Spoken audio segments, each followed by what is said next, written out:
The year was 1888, and Arthur Vance was a man already buried. He just didn't have the good sense to lie down. 5 years. 5 years since the fever stole his wife, Martha, then came back for his boy, Thomas. 5 years of silence pressing in on him from all sides, a physical weight in the empty farmhouse. The wind that scraped across the plains was the only voice he ever heard, and it only spoke of loss. His life was a simple, brutal rhythm. Sun up, tend the stock. Sundown, stare at the cold hearth. Every fence post he mended, every furrow he plowed in the stubborn earth, was just a way to kill the hours until he had to face another silent night. The farm was his world, 200 acres of dust and memory. He'd built it all for them. Now all that was left was a clear view of 2 wooden crosses on a hill from his bedroom window. Grief hadn't broken him. It had burned him down to the foundations, leaving a man as hard and cold as the iron ground in January. Then one night, the sky tore itself open. A storm hit the prairie like a fist. Rain came down in solid walls, and lightning cracked the sky apart, showing the world in flashes of bone-white horror. Arthur sat by the window, watching. He wasn't afraid. The rage of the storm felt like an old friend, a reflection of the one that had been living in his chest for half a decade. And that's when he saw it. Miles to the east, along the old trader's road, a flicker of orange. It wasn't lightning. This light was alive, dancing, a hungry bloom of fire against the bruised purple horizon. It was a funeral pyre in the middle of the deluge. Something inside him, an instinct he thought long dead, lurched to its feet. He didn't think. He just moved. He pulled on his coat, saddled his horse, and rode straight into the heart of the storm. The rain was like being beaten with frozen ropes. He kept his eyes locked on that hellish glow, the only star in his black sky. An hour later, he found the source, or what was left of it. A carriage, overturned and shattered at the bottom of a muddy ravine. One wheel spun lazily, a broken toy. A dead horse lay twisted in its harness. The carriage itself was an inferno. The flames hissed and spat against the downpour, a battle the rain was losing. It was total devastation, another forgotten tragedy for the prairie to swallow. Arthur was about to turn his horse around. The dead could bury the dead. But then he heard it. A sound so quiet it was almost stolen by the wind. A low, human moan. He slid from the saddle, his boots sinking in the thick mud. The heat from the fire was a physical blast, peeling the skin from his face. The moan came again, weaker this time, from inside the burning wreck. All the numbness, all the cold, dead years evaporated in a single instant. He didn't think about his own skin, he just acted. He tore at the splintered door, the wood gouging his hands, and ripped it from its hinges. He plunged into the smoke. And there, slumped on the floor, was a woman. Her fancy dress was torn and black with soot. Her hair, the color of dark honey, was a wild halo around a face as pale as death. One side of her dress was on fire. He beat the embers out with his gloves and scooped her into his arms. She was impossibly light, a fragile thing in a world of blunt force. He carried her out into the rain just as the carriage roof collapsed with a deafening roar, sending a geyser of sparks into the night. He laid her on the wet grass. She was out cold.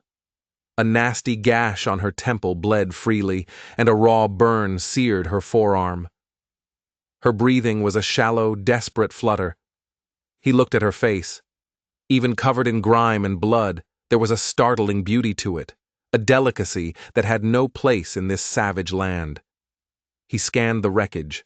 No one else, no driver. Just the dead horse, the fire, and this woman washed up on the shore of his desolate life. Leaving her was a death sentence.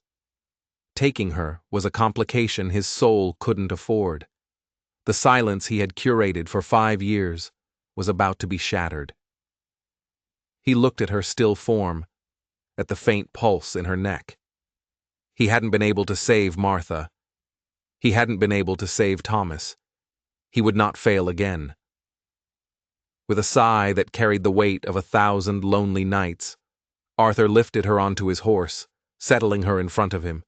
He wrapped an arm around her waist and turned for home, leaving the fire to finally die in the rain. But as he rode, his hand brushed against something hard, tucked into the waistband of her ruined dress. It was a small, heavy leather pouch, and inside it wasn't jewelry or money. It was a single, intricately made iron key. She woke up smelling wood smoke and lavender. The world came into focus through a haze of pain. Rough ceiling beams, a patchwork quilt, a dull, heavy throbbing in her head.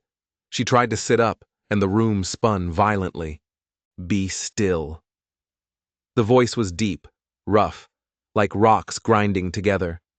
A man stepped out of the shadows. He was tall, built like an oak tree, his face a roadmap of hard miles and quiet sorrow. His eyes were the color of a winter sky, and they held nothing.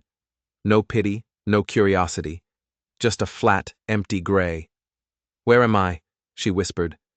"My farm," he said. He offered no more. "Carriage accident. I found you." The memories came rushing back.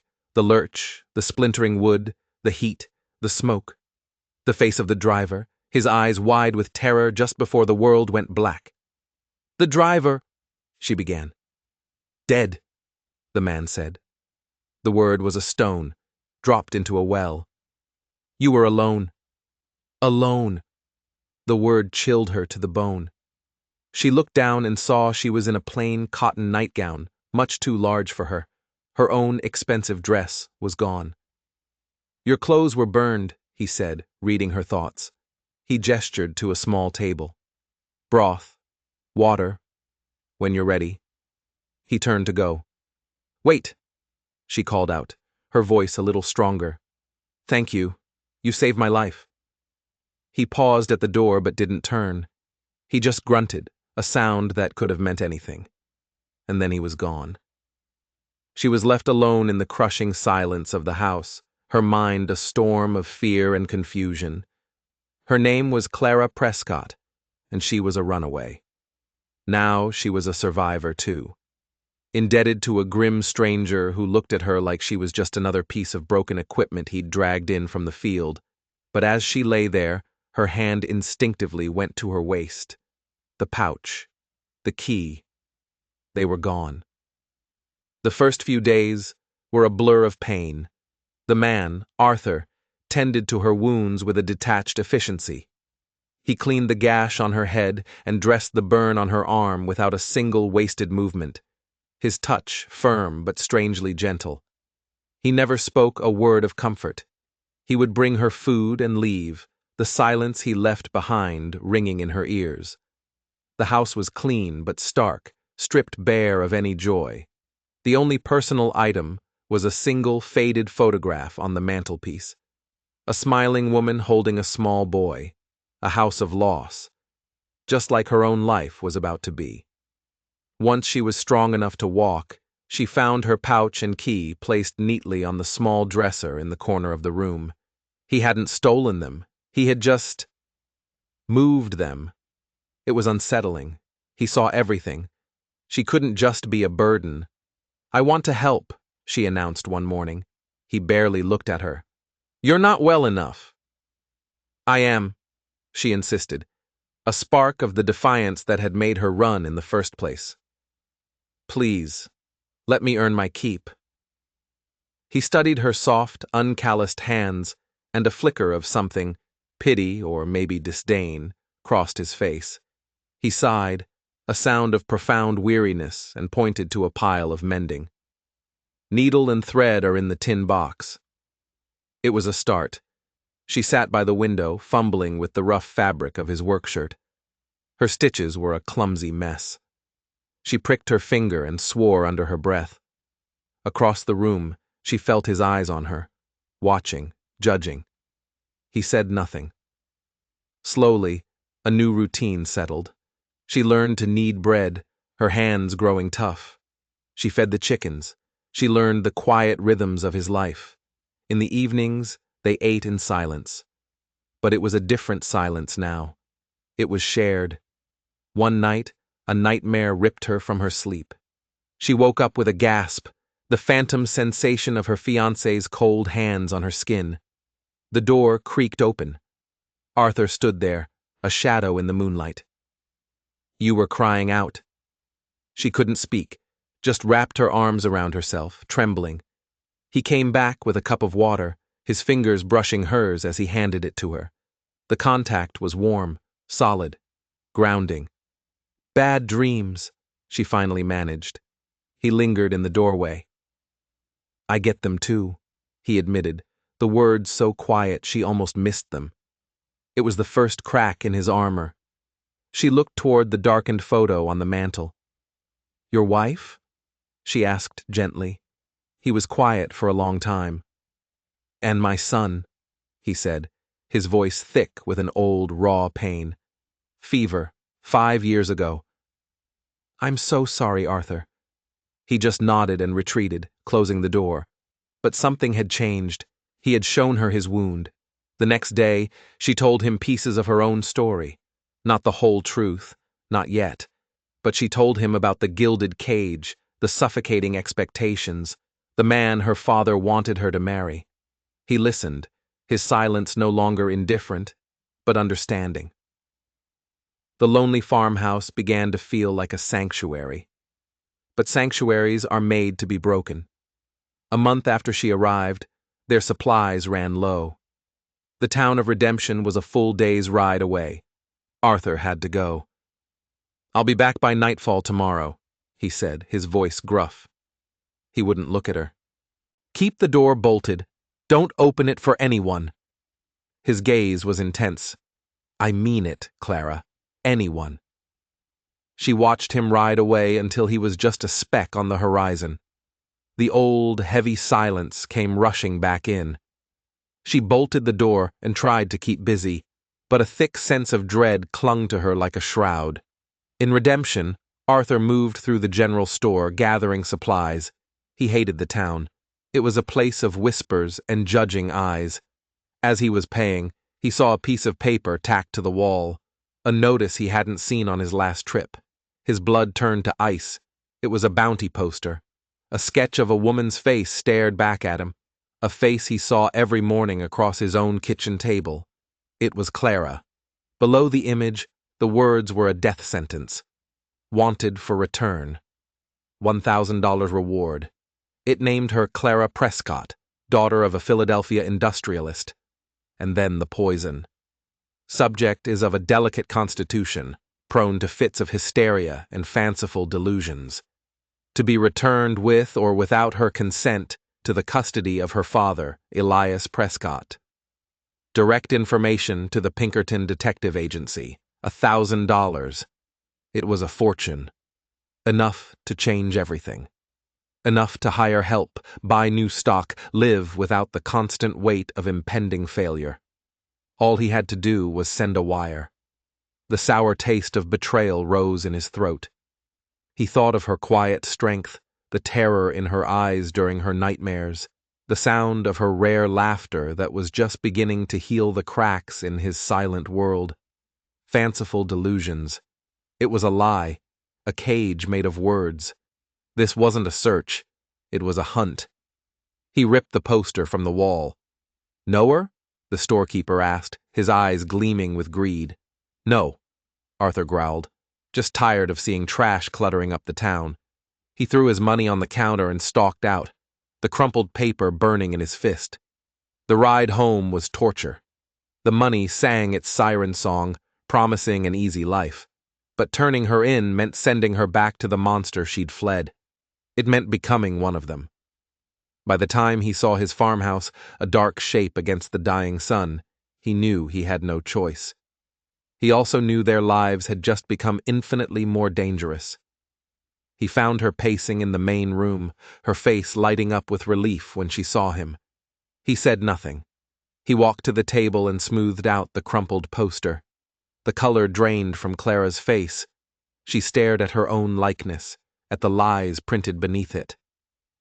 "You should have told me," Arthur said, his voice flat.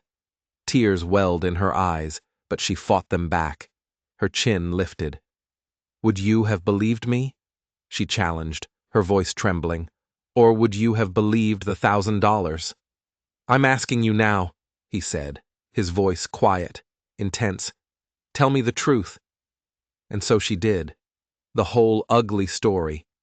Her father, a man who saw her as a business asset.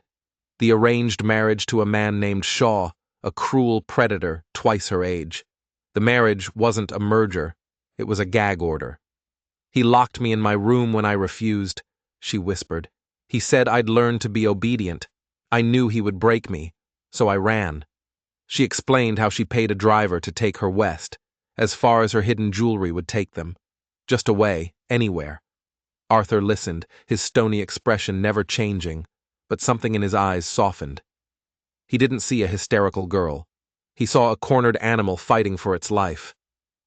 "They will find me," she said, her voice hollow. "My father never gives up on what he considers his property." Arthur looked from her terrified face to the poster on the table. Safety and money on one side, her on the other. He reached out, took the poster, and walked to the hearth.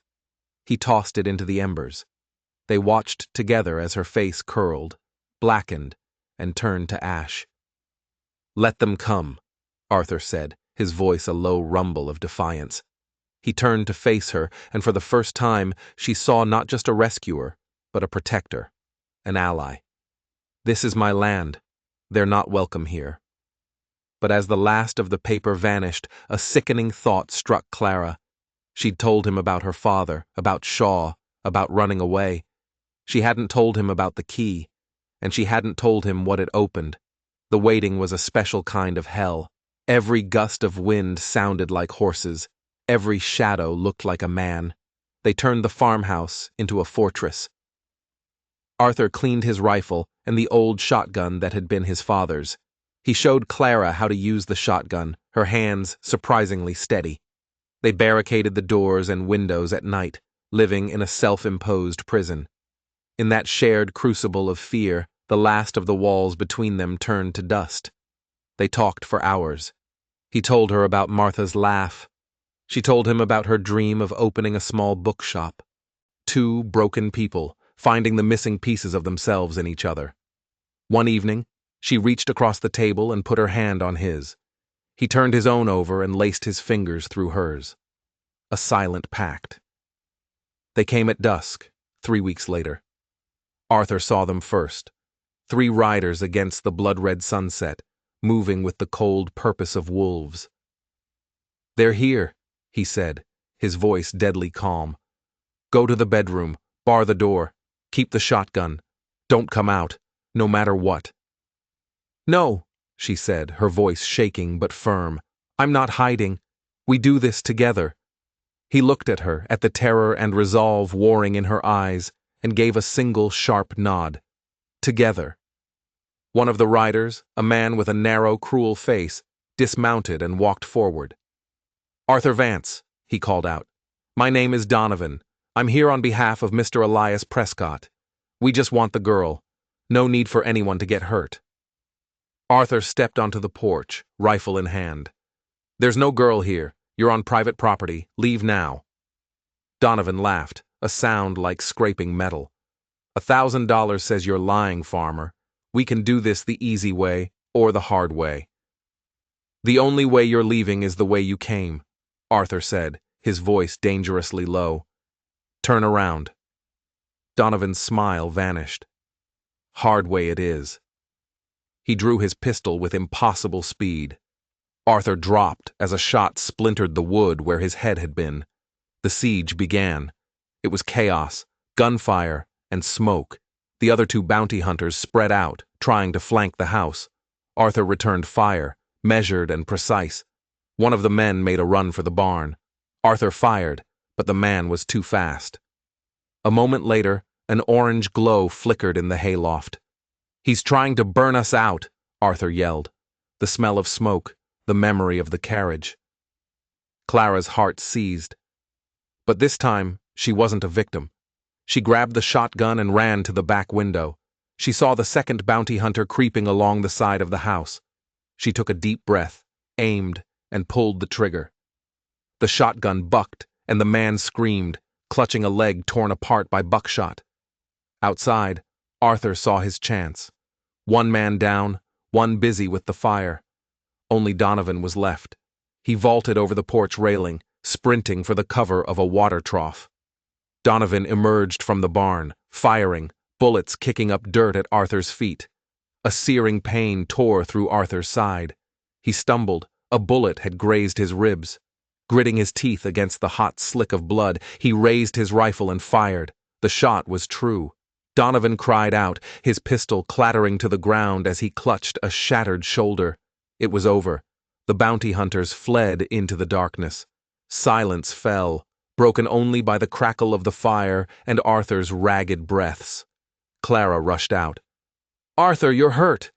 "Just a graze," he gasped, his eyes on the burning barn. "The barn!" They worked together, hauling buckets of water, fighting the flames. They managed to douse it before it took hold. Exhausted, smoke-stained, and bleeding, they leaned against the barn wall. He had been willing to die for her. She had found a strength she never knew she had. She stepped forward and gently touched the bloody tear in his shirt. "We have to clean this." Inside, she carefully tended to his wound. Her touch was gentle, her focus absolute. As she worked, the last wall around his heart crumbled. He looked at the soot on her cheek, the fierce loyalty in her eyes, and saw the missing piece of his soul. He reached up and brushed the smudge away with his thumb. She leaned into his touch. The battle for the farm was over. They were no longer just a man and a woman. They were partners, survivors. But as he looked at her, a chilling realization hit him. 3 men, skilled men from the looks of it, sent all the way from the east, for a runaway daughter? No. $1,000 was a lot of money, but this was more than a recovery. This was an extermination. The story Clara had told him, the whole truth she'd promised. It wasn't the whole truth at all. There was something she was still hiding, something far more dangerous than a broken engagement, and it was going to get them both killed. The peace that followed was fragile, like a thin sheet of ice over deep, dark water. The wounds healed. His side became a dull ache, her shoulder a faint bruise. But the unspoken questions hung in the air between them. He could feel her secret. It was a tangible thing, a third person in their small house. He knew she was holding something back, and she knew that he knew. Elias Prescott would not give up. Donovan and his men were just the first wave. More would come. The farm, their fortress, was now a trap. A single point on a map for their enemies to find. "We can't stay here," Arthur said one night, finally giving voice to the truth they both understood. Clara looked at the home that had saved her. "Where will we go?" "West," he said. "Oregon, maybe, a place where a man and his wife can start over." He turned to her, his gaze locking with hers. "If that's what you want." Wife. The word was not a question, it was a statement of fact. A commitment forged in gunpowder and blood. A slow, genuine smile spread across her face. "Yes," she whispered. "That's what I want." They sold off what they could, packing the essentials into a sturdy wagon. On their last evening, Arthur walked to the 2 crosses on the hill. He wasn't saying goodbye. He was saying thank you. He was leaving the ghost of his former life behind. At dawn, they climbed into the wagon.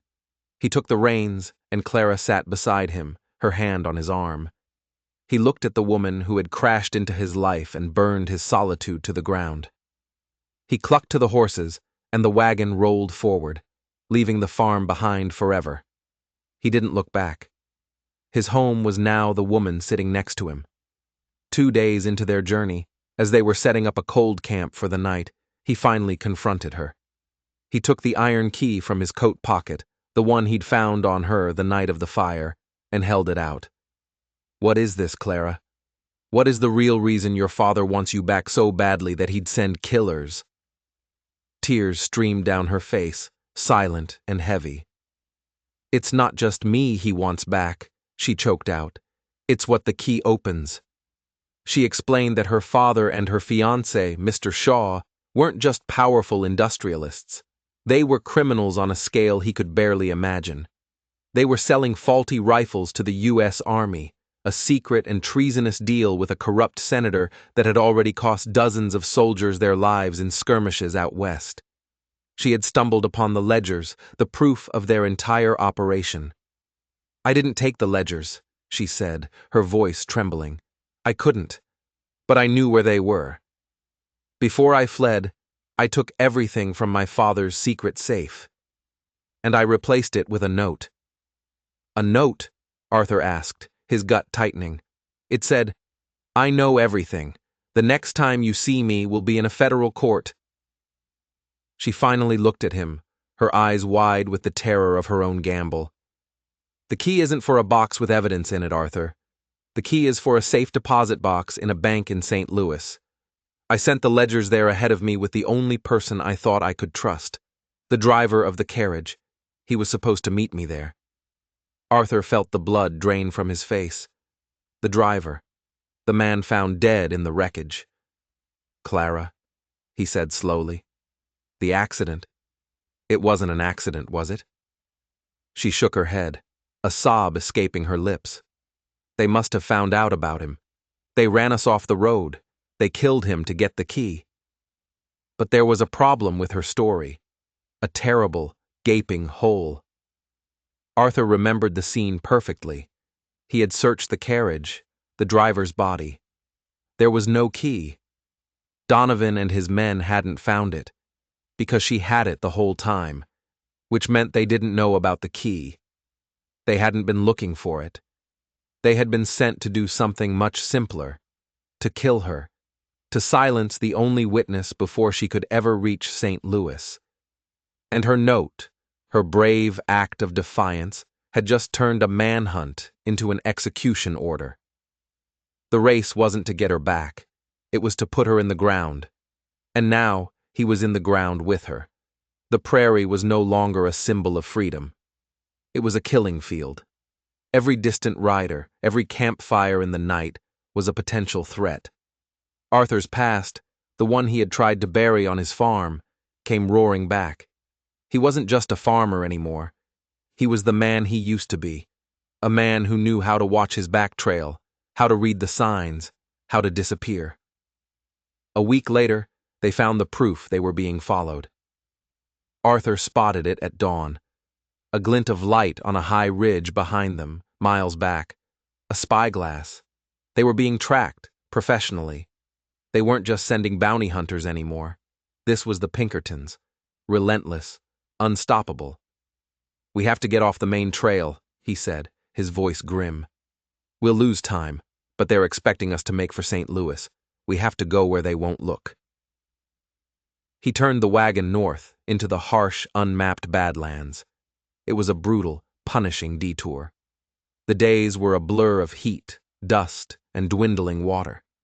The nights were freezing cold, huddled together for warmth under a sky that felt vast and indifferent.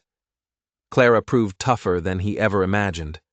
The soft city girl was gone, replaced by a woman as resilient as prairie grass. One evening, as they shared the last of their dried meat, she looked at him, her eyes shadowed with guilt. "This is my fault, Arthur. I've dragged you into my grave." "We're not dead yet," he said, his voice rough. "And this is my choice. I burned that poster, remember?" He paused. "There's something you should know about me. I wasn't always a farmer." He told her about his life before Martha, how he'd been a Texas Ranger, how he'd been good at it, too good. He'd hunted men just like the ones hunting them now. He told her about the ambush that had killed his partner and left him with a soul full of ghosts. It was after that he'd left, met Martha, and tried to build a life of peace. A life that was now shattered. "So the quiet farmer who saved me," she said softly, a new understanding in her eyes, "was a lie." "No," he said, looking at the horizon. "He was a dream. This is me awake." The confession seemed to clear the air between them. There were no more secrets, just two people against the world, bound by a shared danger and a desperate, growing love. They pushed deeper into the Badlands, the wagon wheels groaning in protest. And then they saw the smoke. It wasn't a campfire. It was a settlement, a tiny, forgotten town nestled in a hidden valley, not on any of their maps. It was a risk, but their supplies were almost gone.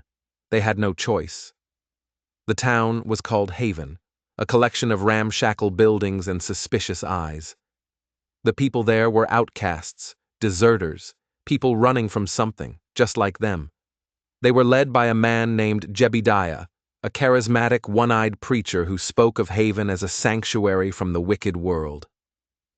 Jebediah welcomed them with open arms, offering food, water, and shelter. He seemed kind, his words a balm on their frayed nerves. For the first time in weeks, they slept in a real bed, under a solid roof. It felt too good to be true. The next morning, Arthur was helping repair a fence on the edge of town when he saw it. Tucked under the preacher's saddle, almost hidden, was a brand. A small interlocking P and D. He'd seen it before, years ago, on the gear of captured outlaws. It was the mark of the Pinkerton Detective Agency. Jebediah wasn't a preacher. He was a warden, and Haven wasn't a sanctuary. It was a trap. Arthur's blood ran cold. The preacher's kindness, the town's welcoming arms, it was all a facade. The Pinkertons hadn't just followed them. They had gotten ahead of them. They had built a spider's web, and he and Clara had walked right into it. He had to get to her, to warn her.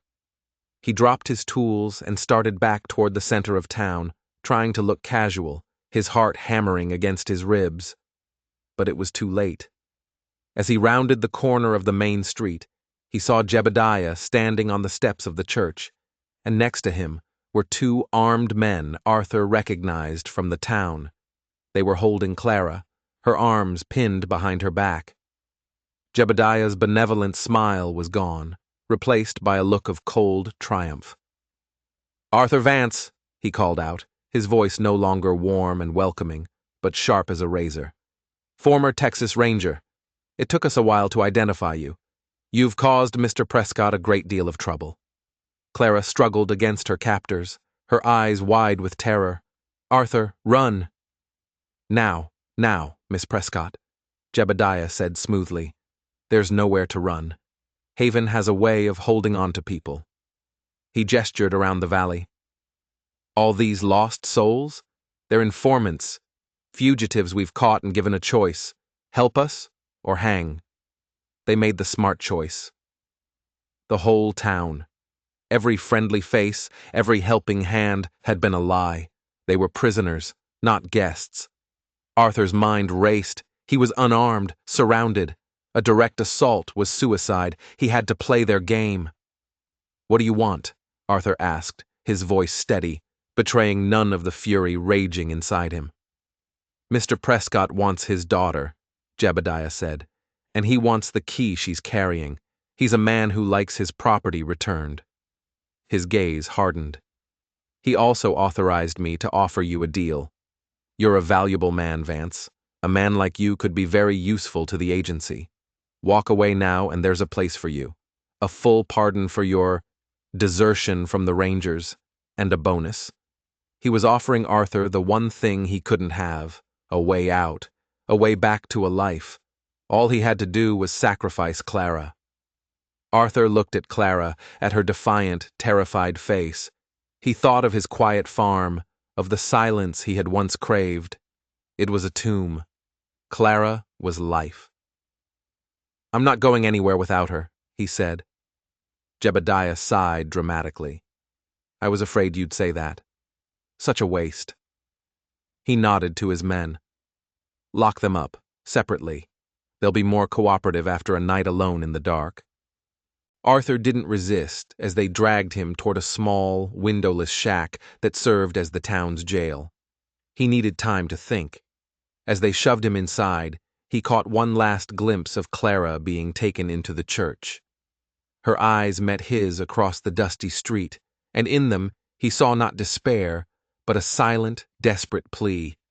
A plea that he knew wasn't just for rescue. It was for him to understand something he had missed, something about the key, about St. Louis, about the whole plan. Something was wrong. He was locked in total darkness, the silence pressing in. He thought back to Clara's story. She'd sent the Ledgers ahead with the driver. The driver was supposed to meet her in St. Louis. But that didn't make sense. Why not send them to the authorities directly? Why the elaborate plan to meet at a bank? And why give the key to a hired driver in the first place? It was too risky. Unless the driver wasn't just a driver, and unless the Ledgers weren't the only thing in that safe deposit box. His mind flashed back to the wreckage of the carriage, the driver's body, the way he was dressed, clean, well-made clothes for a simple carriage driver, and something else, a faint scar on his wrist, partially hidden by his sleeve, a specific, jagged shape, a mark Arthur had seen only once before, on a federal marshal he'd worked with years ago. It was the mark of a sworn officer, a secret identifier. The driver wasn't a hired hand. He was a federal agent.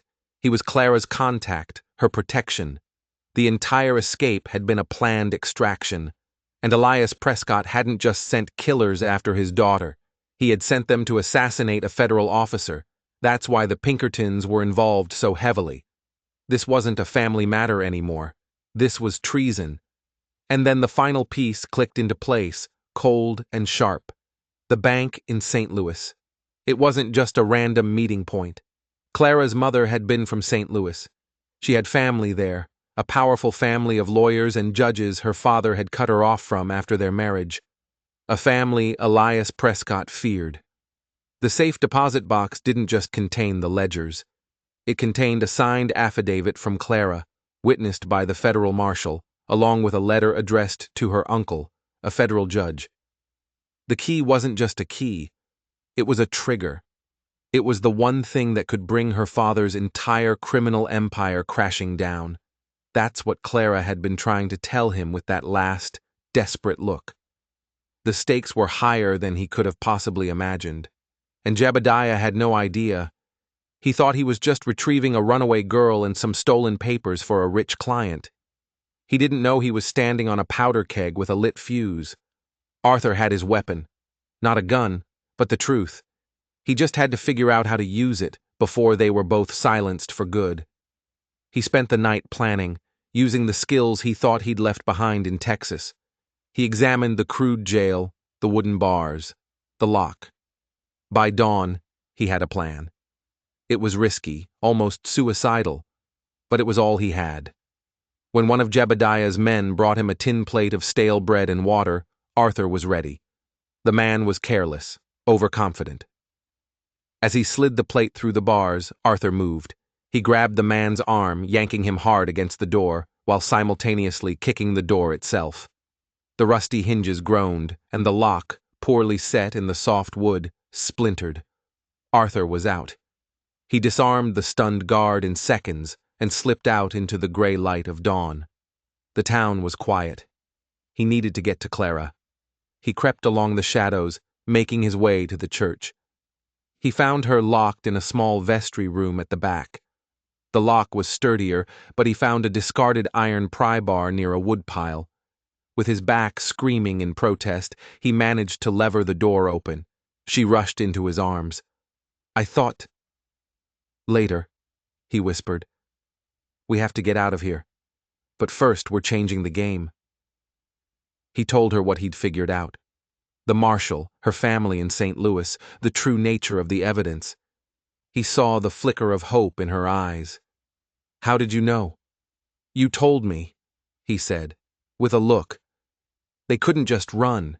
Jebediah would have the whole valley hunting them within minutes. They had to turn the trap back on the trapper. They found the church's bell rope. It was a long shot, but if they could create enough chaos, they might have a chance. While Clara barricaded the main doors of the church from the inside, Arthur climbed.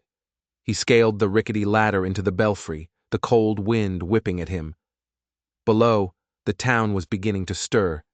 He could see Jebediah exiting his cabin, stretching. Arthur took a deep breath and pulled on the rope. The bell clanged, a deafening, frantic sound that shattered the morning quiet. It wasn't the gentle Sunday summons, it was an alarm. He rang it again and again, a desperate, chaotic rhythm. Lights blinked on in the cabins. People stumbled out, confused, looking toward the church. Jebediah's face was a mask of fury. He knew. "They're in the church!" he roared. "Surround it!" The townspeople, the coerced informants, grabbed their rifles and started to move. This was the moment of truth. Arthur scrambled down from the belfry and joined Clara at a high window. "They think we're trapped," he said. "They don't know we're about to bring the whole world down on their heads." As Jebediah and his men approached the church, Arthur called out, his voice booming in the morning air. "Jebediah, you need to listen to me." "The time for talking is over, Vance," the preacher yelled back. "Are you sure about that?" Arthur shouted. "Because your client, Elias Prescott, didn't tell you everything. You think this is about a runaway girl? You're wrong. The man you killed in that carriage wreck was a U.S. Marshal. You're an accomplice to the murder of a federal officer." A murmur went through the crowd of armed townspeople. Their eyes darted from Arthur to Jebediah. Doubt was a seed, and Arthur had just planted it. Jebediah hesitated for a fraction of a second. "Lies," he spat. "Is it?" Arthur pressed, his voice relentless. "Ask yourself why Prescott is using Pinkertons to hunt his own daughter. Ask yourself why the operation is so secret. He's not just covering up a crime, he's committing treason, and he's making you his scapegoat. When the federal marshals ride into this valley, and they will, who do you think they're going to listen to? A decorated former Texas Ranger and the daughter of a federal judge's sister? Or the Pinkerton agent who assassinated one of their own?" The townspeople stopped. They looked at Jebediah, their expressions changing from confusion to fear. They were fugitives, but they weren't stupid. They knew the difference between helping a rich man catch his daughter and getting caught in a war with the federal government. Their loyalty was to their own survival. "He's trying to divide us!" Jebediah screamed, but there was a new note of panic in his voice. "Take them!" But no one moved. Their trap, built on fear and coercion, was falling apart. Their fear of Jebediah was being replaced by a much greater fear of the gallows. That was the opening Arthur needed. While the standoff held, he and Clara slipped out a back entrance of the church, using the confusion as cover. They made a desperate run for the stables. They managed to saddle 2 horses as shouts erupted behind them. The spell was broken. The hunt was on again. They burst out of the stables and galloped out of Haven, bullets whining past their ears. They rode hard, not daring to look back, pushing their horses to the limit. They had escaped the trap, but they were far from safe. They had won a battle, but now Jebediah wasn't just hunting them for money. He was hunting them to silence them. The truth had set them free, but it had also made them the most dangerous people in the territory. The race to St. Louis was on, and only one side would make it there alive.